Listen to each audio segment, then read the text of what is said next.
The business edition of 21 Minutes with KKB is proudly brought to you by MTN Business Broadband.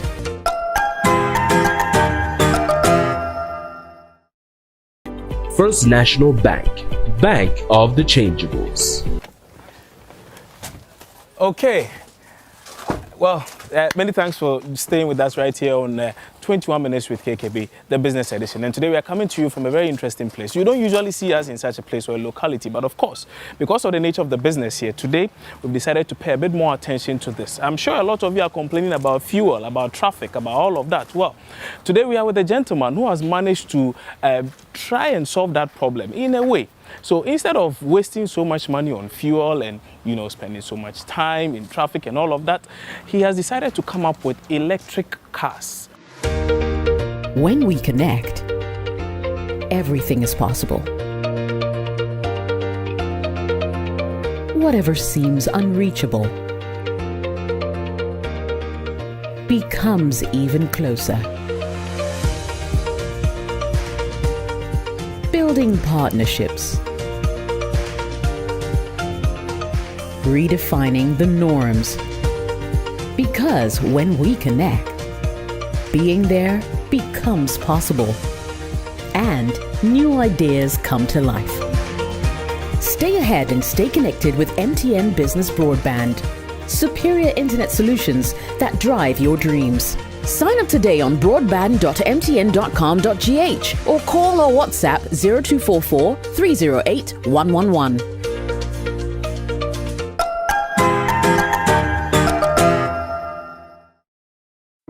This is Mr. and Mrs. Ntowiafe. We are farmers of the Changeables.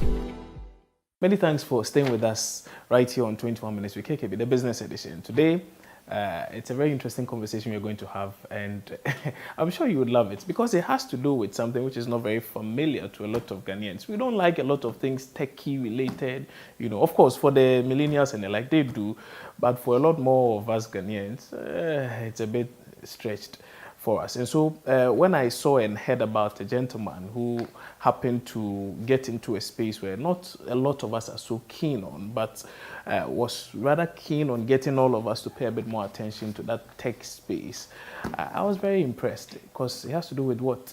Electric cars.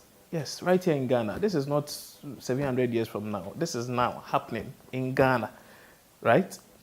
Mind you, the business edition of 21 Minutes with KKB is proudly brought to you by MTN Business, your partner for good. So if you are watching right now and you happen to be an owner of a micro, small scale, medium business, well, this is your opportunity. There's good news for you. MTN is coming to you with SME Plus, and what SME Plus is doing is helping you manage all your operational costs in communication. The service simply allows you to choose from affordable packages and enjoy talk time, SMS, data, as well as business content, all bundled into one subscription. The other exciting news is that you get free on-net calls every Monday from 7 a.m. to 7 p.m. Call all your business partners, schedule all your meetings, Monday, 7 a.m. to 7 p.m. for free, right? Here on MTN. All you have to do is simply dial *5060# to sign up today. Also, you can WhatsApp or call the number 0244 308 111 for more information and stay connected everywhere you go. It is also brought to you in partnership with First National Bank. Now, First National Bank is offering businesses, both big and small, an opportunity to switch and enjoy 0 monthly account fee with any of their business check accounts. Now, 3 months fee free banking anytime you open a business check account between now and September 2022. This makes business sense, right? Of course it does. Now, the impossible just got bigger and better with First National Bank. Bank of the Changeables. One small change, remember, can make a huge difference. All you have to do is to visit any of your branches in Accra, Kumasi, or Takoradi, or call 0242 435 050, and we'll send one of our friendly business bankers to you to start the switch process. First National Bank. Now, how can we help you? Today, I'm privileged enough to be sitting with the Chief Executive Officer for Solar Taxi, Jorge Appiah. George. Hi. You're a big man. You're looking at me out. Yes. You're really big man, and you're doing a lot of amazing things here. Thank you. You remember I had suggested that, in fact, on your LinkedIn profile, you say you are a technopreneur, and it gets a lot of people thinking, what at all is this guy talking about? why do you describe yourself as such? Well, technopreneur means being an entrepreneur, but basically what the underlying tool for what we do is technology. Okay. So entrepreneurship with technology, making technopreneur. So tech-based entrepreneurship. Exactly. Big man. Okay, so like I said, you have an amazing story to tell about bringing all of these things to Ghana and getting all of us to see what the future looks like now as far as electric cars are concerned. But even before that, tell us a bit about yourself. Take us back. How has the journey been so far? How has the process been? Well, I was born here in Accra, somewhere down there, Odoko. But I had the chance to be raised by my grandmom in our hometown. Asamankese. Well, I didn't get the best of privileges in terms of access to, let's say, like electricity. So I have to grow up hip hop my life without electricity. But I have to then learn with how to deal with it, using candles and lanterns to study.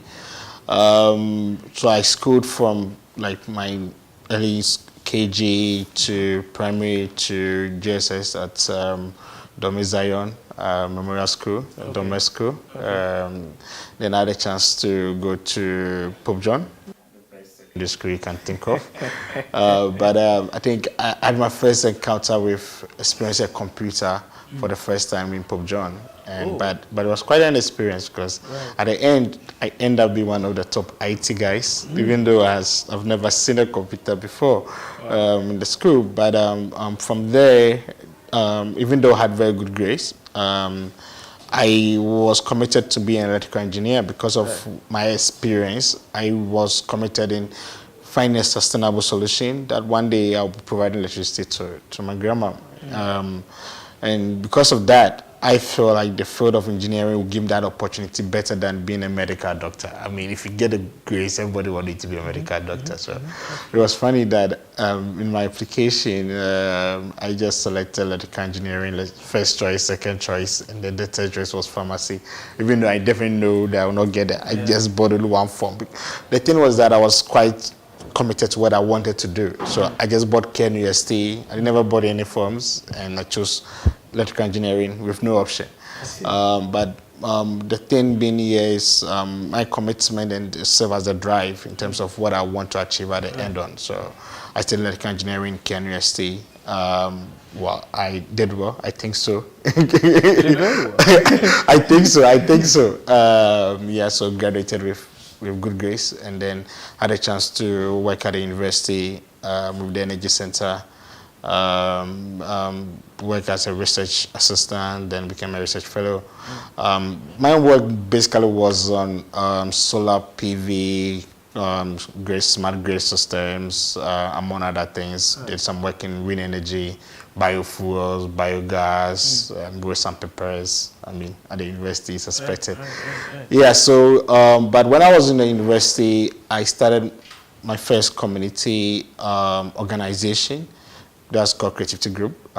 So this was something to challenge us as students in terms of how do we use what we are gaining in school to solve problems. Because then, for me, it wasn't about the grades. So after second year, I have my first class though, but I don't feel like I'm doing anything with it. So it was like, okay, can we come together and do something? So I have some amazing guys that we came together to start this platform. We went ahead to do amazing stuff over the years. Now, Creativity Group is now close to about 9 tertiary institutions. We built a lot of wonderful stuff. We built some space balloons to fly satellites into space, picking data. We built our first drone in 2013. Then drone, nobody even knew what a drone is then. Yeah, we were just innovating. Basically, that was what we're doing for fun. Some super smart guys that were in the community. Fast forward a point in time, we realized that we need to take these innovations to the market. Because anytime we go for exhibitions, like we come to Accra, we go to a lot of places, we just take it fast, right? Yeah, it's like, yeah, but then it got to a point that people from the community were graduating, and then they have to go look for jobs, among other things. So, yeah, even though the university was generous to support us in terms of giving access to a space and all that, we feel like we needed something that can provide that business aspect to it. So we started Kumasi Hype.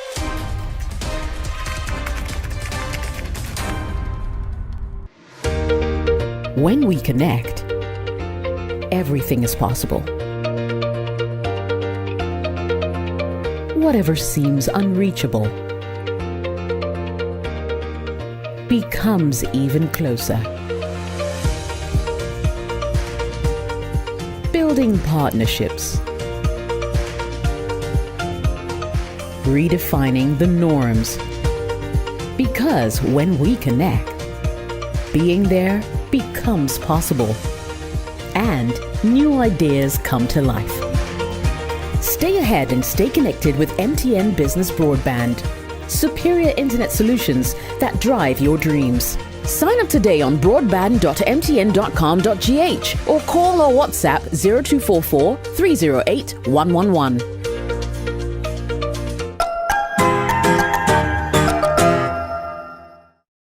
Many thanks for staying with us right here on the business edition of 21 Minutes with KKB. Like I said, today we are with the Chief Executive Officer of Solar Taxi.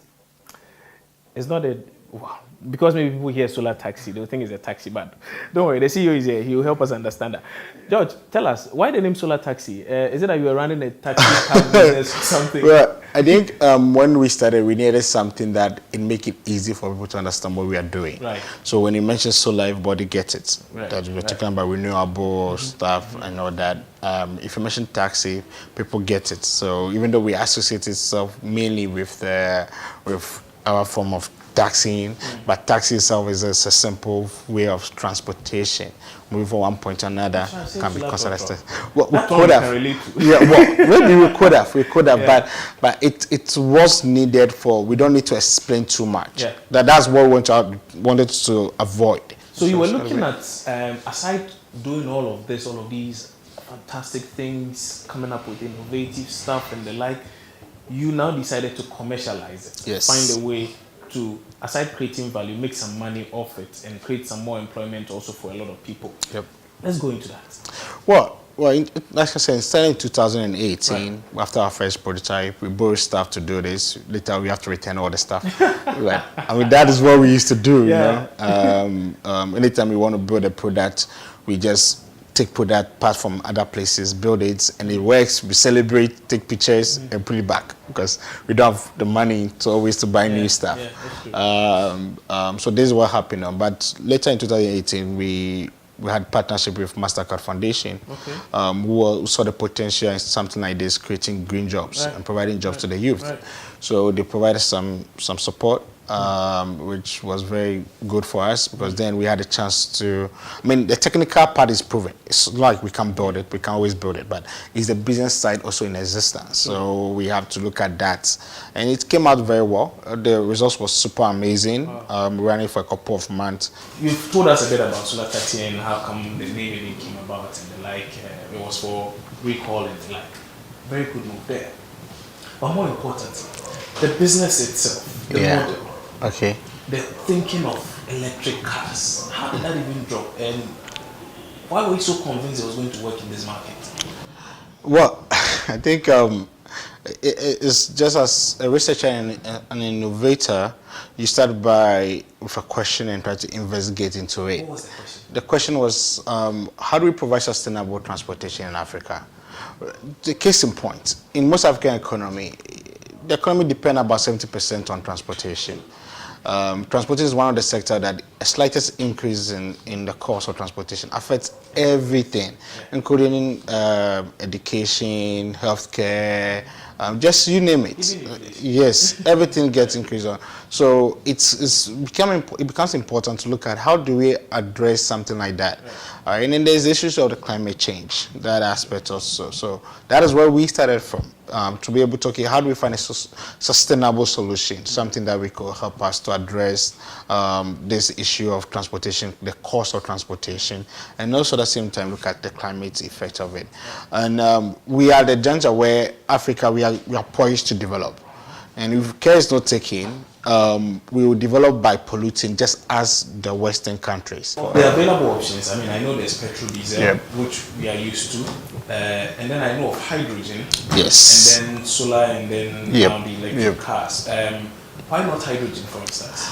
Well, hydrogen will have its time. hydrogen, it's quite complicated in terms of logistics. I mean, it's quite clean. Access is not a big deal, but in terms of production and storage, it's a whole lot of issue. I think the innovation will happen there at a point. Yes, the innovation will happen where there will be effective way of how do you store hydrogen, how do you transport hydrogen, among other things. But I think a time will come for that. For now, we are looking at what is really available and what will help to us to accelerate this transition. Okay, I see a very nice artwork behind you talking about solar taxi. Sure. For those of you who are watching, that's the website www.solartaxi.co.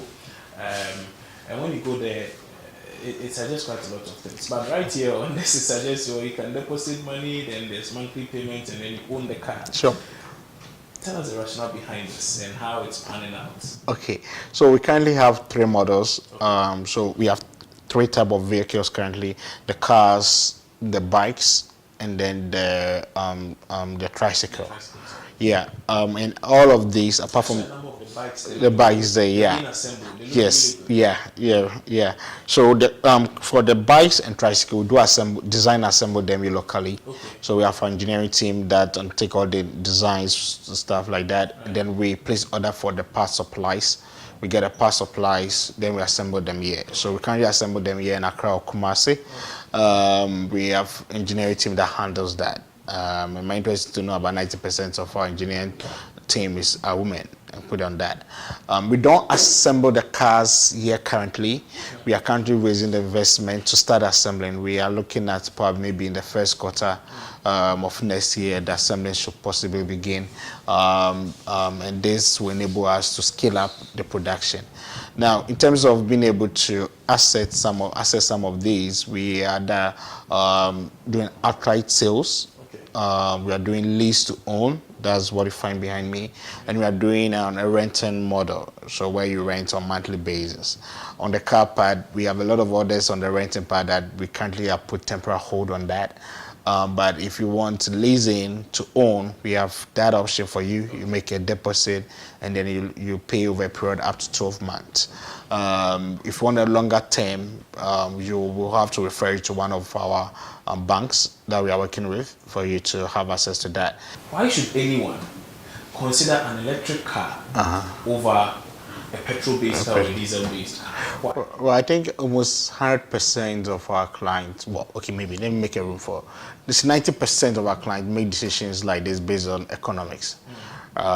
If you go straight to electric, you'll probably be using about 90% of what you currently consume on fuel.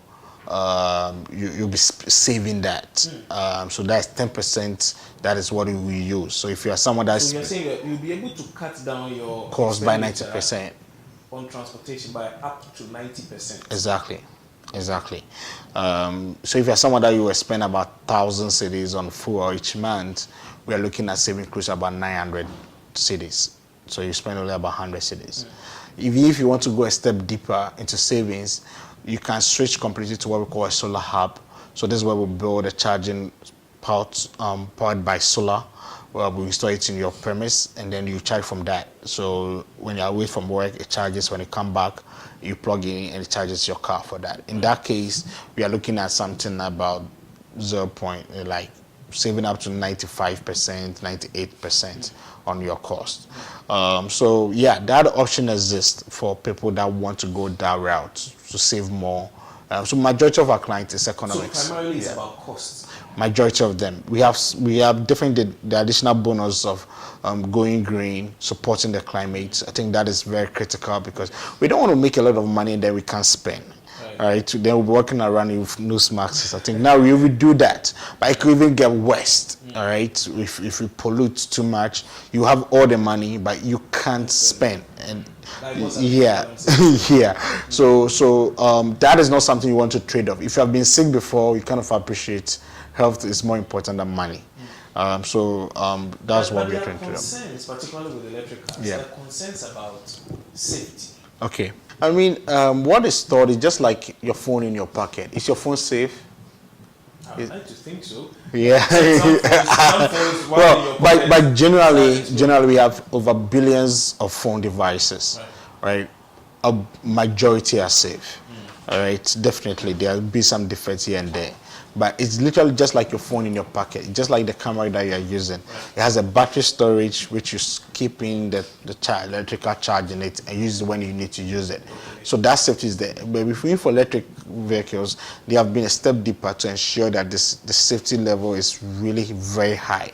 So it is very difficult for your vehicle to malfunction in a way that you can get injured. It can happen, but it's extremely low in all cases, because the safety measures that have been put in place are very, very high onto that. So just as if you sit in a car, petrol car, with petrol being very inflammable, this being event, you feel safe. You don't worry so much about what could happen. All right, but that is even more dangerous compared to that of electricity that you are saving in a battery. Yeah, I see. Then also there's this talk of crash tests, because I know, for instance, with Tesla and a few others, there were a number of instances where people were like, "Hey, your car has done this to me. This has happened, blah blah blah." Yep. What's the situation? Well, to be honest with you, EVs have one of the best crash test results across. I mean, for EVs, like, safety is the definition. So because of that, there's a lot of investment that goes into that. So to be honest with you, EVs are more safer when it comes to crash test results than a lot of petrol and basic in the cars on.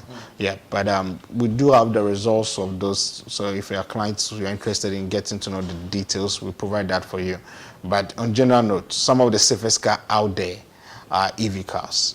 Yeah. So I see the cars have a lot of sensors and things. And exactly.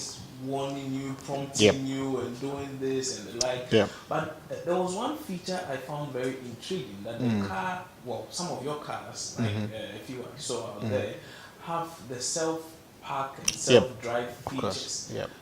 On these Ghanaian streets. yeah, it does. It does. So I mean, see, driving has to be safe, right? It doesn't make sense to drive and then you have to call all your house gossips and you call your pastor to pray for you before you drive from a short distance. It doesn't make sense. A lot of accidents that happen are very, very highly preventable. We just need some form of measures to make that happen.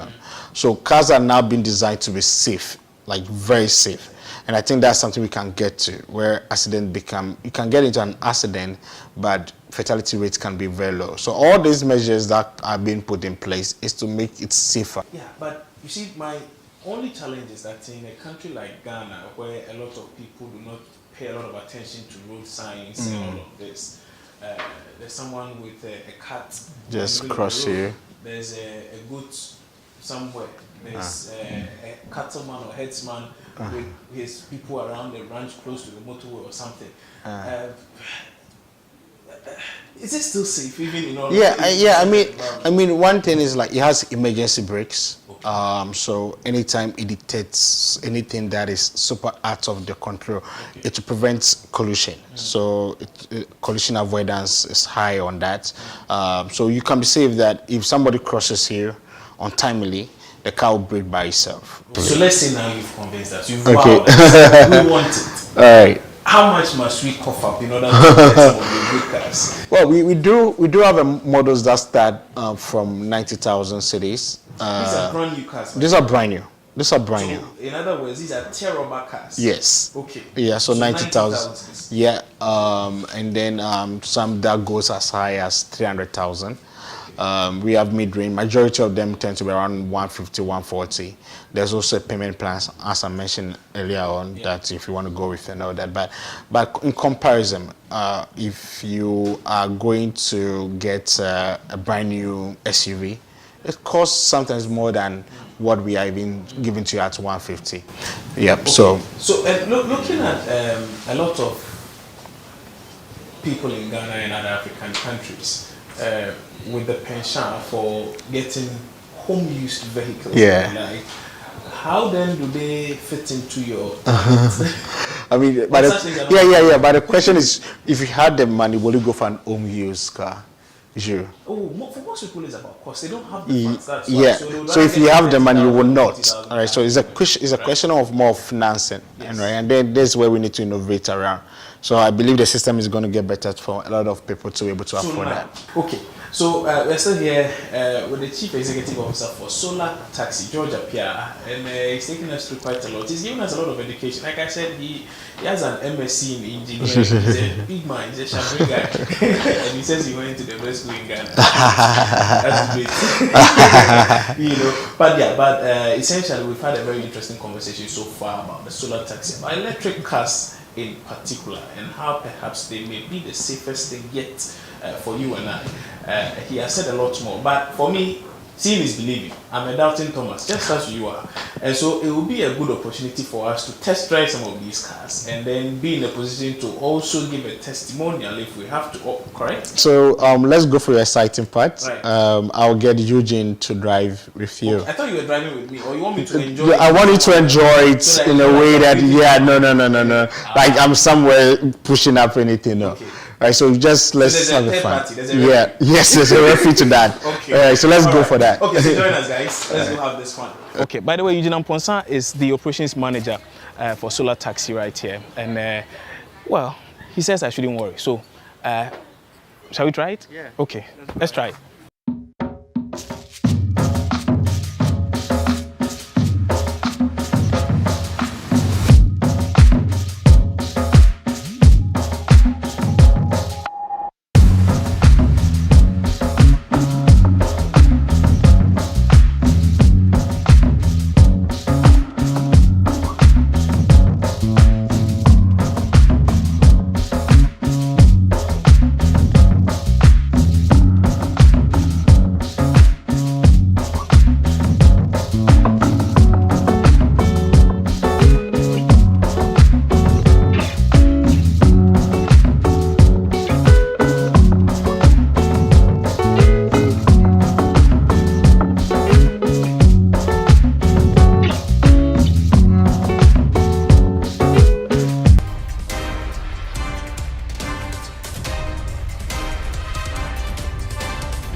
The business edition of 21 Minutes with KKB was proudly brought to you by MTN Business Broadband.